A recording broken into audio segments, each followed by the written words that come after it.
So, good morning. Good morning to you all, and welcome to this leaders session of the North Atlantic Council.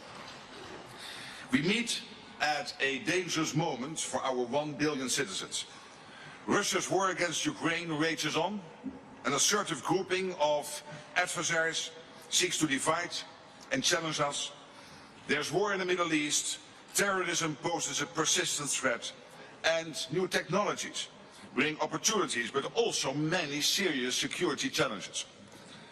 In the face of this, we stand together, united in NATO, the most powerful defensive alliance in world history.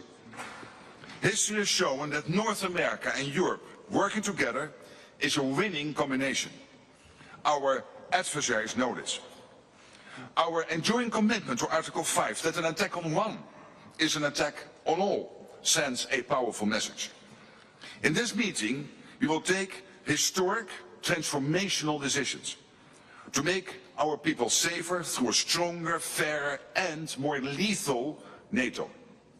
To make NATO stronger, we have a concrete plan for all allies to spend 5% of GDP on defense. It will go towards core defense as well as defense and security-related investments. This decision is deeply rooted in our core mission and is required to resource our plans and readiness.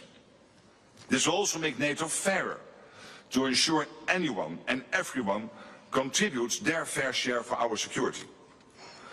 For too long, one ally, the United States, carried too much of the burden of that commitment, and that changes today. President Trump, dear Donald, you made this change possible. Your leadership on this has already produced $1 trillion in extra spending from European allies since 2016. And the decisions today will produce trillions more for our common defense to make us stronger and fairer by equalizing spending between America and America's allies. Allies will also agree to further increase defense production so that our armed forces have everything they need. That means a huge expansion of our defense industrial base on both sides of the Atlantic. That's good for our security, it's good for our economies and good for our jobs. Our decisions include continuing our support to Ukraine, while also pushing for a just and lasting peace. We all want the bloodshed to stop. We call on Russia to end its aggression against Ukraine. Let me now turn to Prime Minister of the Netherlands, Dick Schoof, whose government and people are graciously hosting us here. Thank you to the media for joining us. We will continue our discussions in just a moment, but first, and with the media here, please, Dick Schoof, your introductory remarks. Thank you, Mark.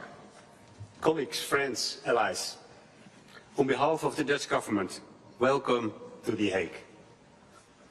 This is the NATO Summit, the first NATO Summit ever to be held in the Netherlands.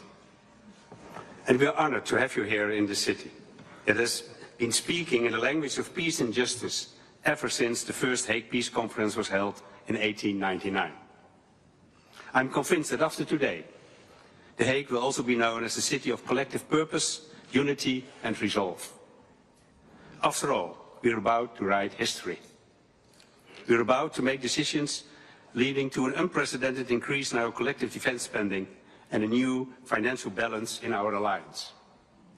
Both are urgent, both are necessary, and both will help make our transatlantic bond even stronger, so we can do justice to our founding principles of democracy, liberty and the rule of law, as laid down in the Washington Treaty.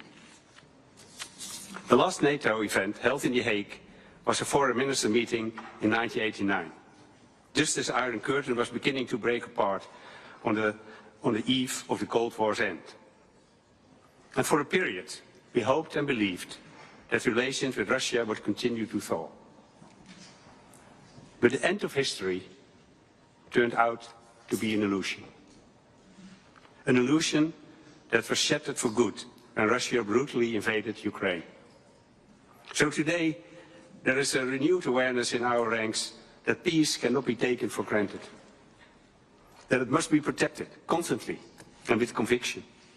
And yes, peace comes at a cost. We must act on this swiftly and decisively. So let's stand united and embrace the Hague Defence Investment Plan. Let's go to work and write that history today. Thank you.